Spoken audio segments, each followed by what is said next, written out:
E aí pessoal, vamos conversar hoje sobre antidepressivos. Vamos falar de uma classe específica de antidepressivos que são os ISRS, os inibidores seletivos da recaptação de serotonina. Esses antidepressivos são possivelmente os mais consumidos na atualidade e também possivelmente os que mais deram lucro para a indústria farmacêutica. A hipótese de seu funcionamento está relacionada à concentração extracelular de serotonina. Eles aumentariam essa concentração extracelular, aumentando então assim, intensificando sensações de alegria, prazer, ânimo, disposição. Um exemplo dessa classe de antidepressivos, talvez o mais conhecido, seja a fluoxetina, que tem o nome comercial de Prozac. Nessa classe de antidepressivos temos a fluoxetina, a paroxetina, a sertralina, o citalopram, escitalopram e a fluvoxamina. A duloxetina, venlafaxina e a desvenlafaxina são também antidepressivos que aumentam a concentração de serotonina, aumentam também, no caso desses três últimos, a concentração de noradrenalina. Mas podemos aí colocá-los como uma classe de antidepressivos que faz o aumento também de concentração extracelular de serotonina. E uma coisa que eu quero deixar clara é que não estou aqui fazendo qualquer tipo de recomendação médica. Estou trazendo o que pesquisadores que são conceituados, que são do meio científico, fizeram, que alguns pesquisadores fizeram, as pesquisas que eles fizeram e o que eles estão trazendo aí enquanto debate no meio científico para, de alguma forma, acrescentar alguns pontos de controvérsia. Existem pontos de controvérsia e isso aqui não se refere a qualquer tipo de recomendação para quem esteja tomando esse tipo de medicamento. As pessoas que estão fazendo uso desse tipo de medicamento devem conversar com seus médicos e devem resolver isso com seus respectivos médicos. Eu queria trazer para vocês então alguns estudos relacionados a essa classe de antidepressivos, aos antidepressivos que aumentam essa concentração de serotonina. O primeiro estudo que eu quero trazer para vocês é um estudo de um pesquisador e professor da Universidade de Harvard, que é Irving Kirsch. Esse pesquisador e sua equipe fizeram uma meta-análise de vários estudos de eficácia que já foram feitos com esse tipo de antidepressivo. Uma meta-análise é um estudo de revisão que pega vários estudos de eficácia de uma determinada substância quando estão analisando a eficácia de um determinado princípio ativo, por exemplo.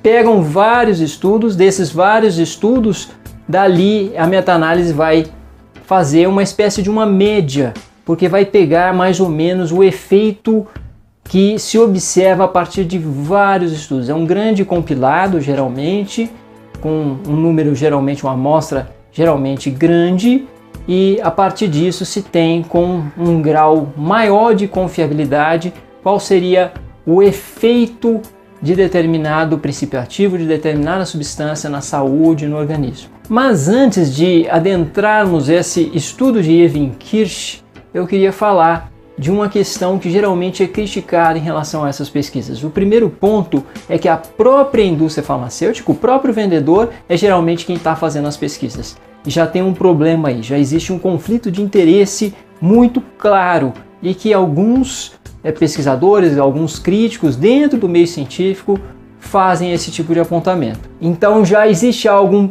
complicado a partir do momento em que essas pesquisas são feitas pelas próprias empresas que vão vender o produto.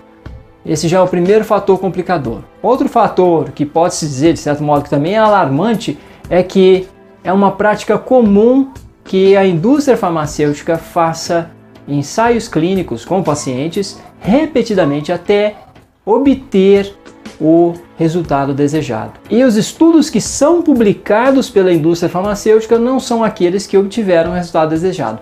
Esses estudos, no caso americano, ficam arquivados na FDA, que é uma espécie de Anvisa lá dos Estados Unidos. É o órgão regulador de drogas e alimentos nos Estados Unidos. Então, essa meta-análise de Irving Kirsch se pautou por fazer o quê?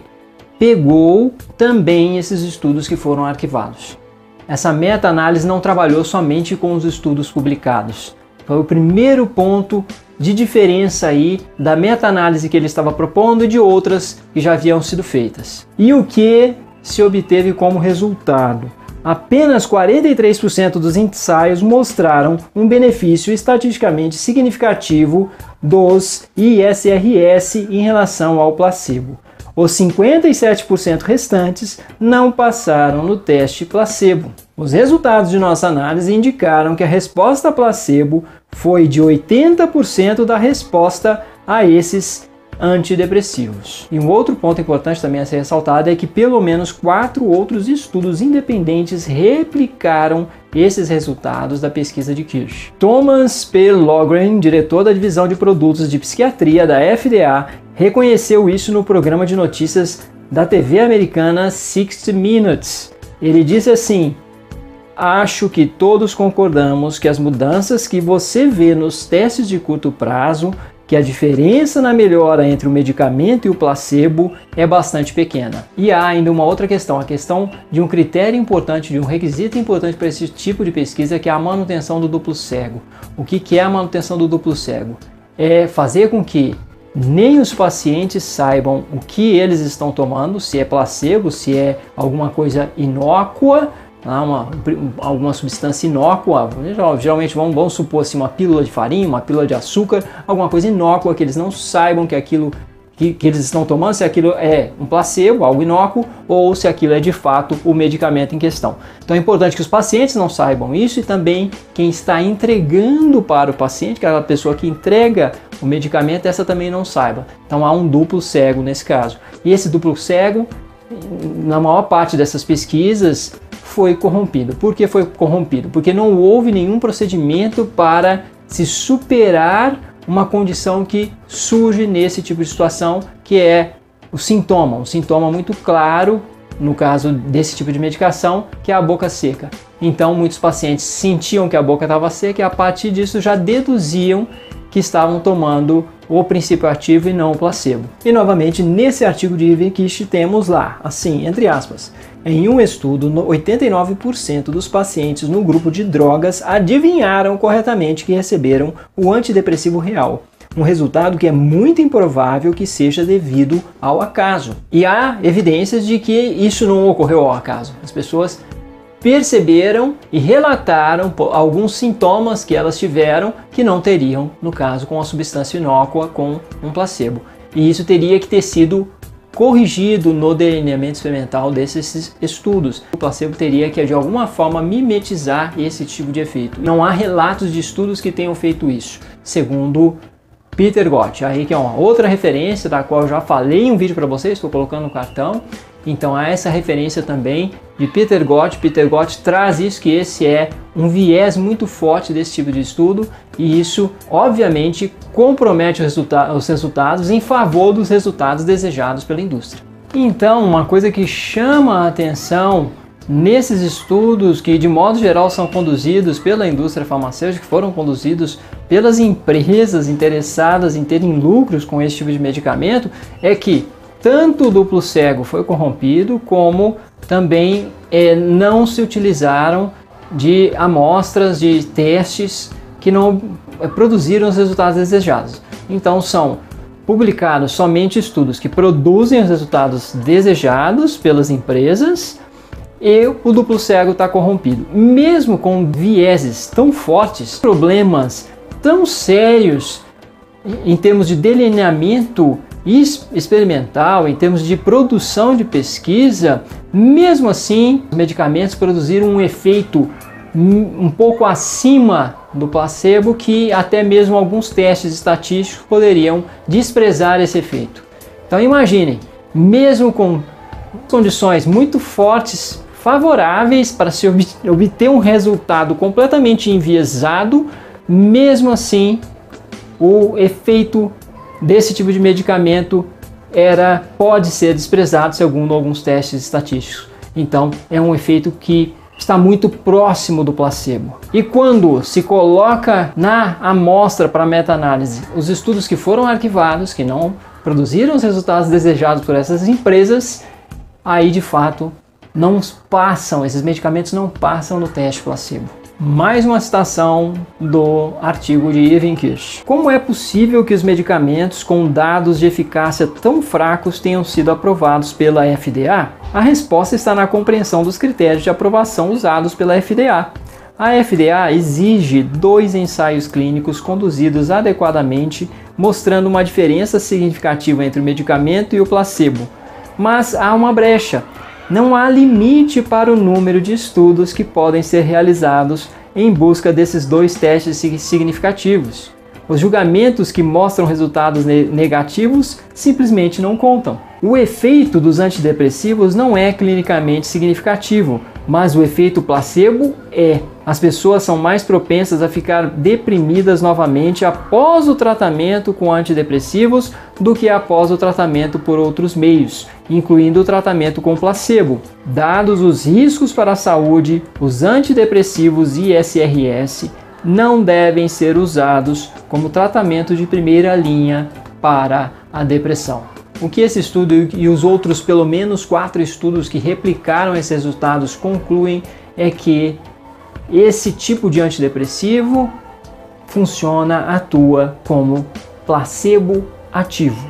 São placebos ativos. E o que seria um placebo ativo?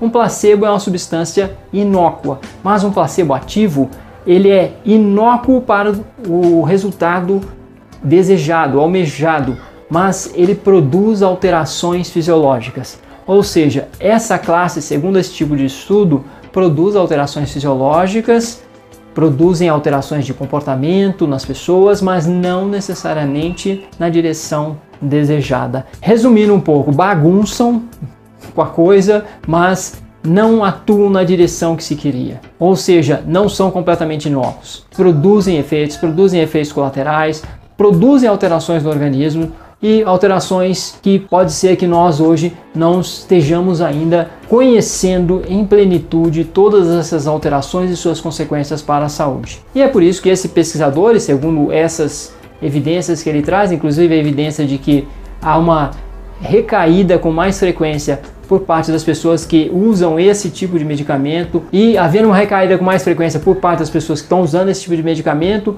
e os efeitos colaterais envolvidos, ele inclusive faz, de certo modo, a recomendação dele ou a conclusão dele de que esses medicamentos jamais poderiam ser utilizados como um tratamento de primeira linha, teriam que ser utilizados somente após uma série de outras alternativas menos arriscadas terem sido tentadas antes. Então, concluindo, continuemos com mais uma citação de Irving Kirsch. Realizamos uma meta-análise de vários tratamentos para a depressão, incluindo antidepressivos, psicoterapia, a combinação de psicoterapia e antidepressivos e tratamentos alternativos, que incluíam acupuntura e exercícios físicos.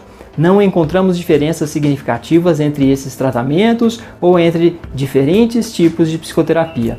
Quando diferentes tratamentos são igualmente eficazes, a escolha deve ser baseada em risco e dano. E de todos esses tratamentos, os antidepressivos são os mais arriscados. Se for para ser usado, deve ser como último recurso, quando a depressão é extremamente severa e todas as outras tentativas de tratamento foram tentadas e falharam. E uma coisa que eu quero deixar clara é que não estou aqui fazendo qualquer tipo de recomendação médica. Não. Somente trouxe um artigo para vocês e também a citação de alguns pontos que estão no livro de Peter Gott, que já foi citado em um dos vídeos aqui para o canal. Estou trazendo o que pesquisadores que são conceituados, que são do meio científico, fizeram, que alguns pesquisadores fizeram, as pesquisas que eles fizeram e o que eles estão trazendo aí enquanto debate no meio científico para, de alguma forma, acrescentar alguns pontos de controvérsia. Existem pontos de controvérsia e isso aqui não se refere a qualquer tipo de recomendação para quem esteja tomando esse tipo de medicamento. As pessoas que estão fazendo uso desse tipo de medicamento devem conversar com seus médicos e devem resolver isso com seus respectivos médicos. Então não estou trazendo qualquer tipo, reiterando qualquer tipo de recomendação médica ou conselho, porque não é o caso. Esse é um canal que também trata de divulgação científica e eu trouxe para vocês algumas referências e essas referências estão no meio científico em debate e estão aqui para nosso debate também. Continuemos em nossa interação que seja intelectualmente a mais saudável possível e estou aberto para as referências que vocês possam trazer aqui para que esse debate seja mais enriquecido. Obrigado por assistir e até a próxima!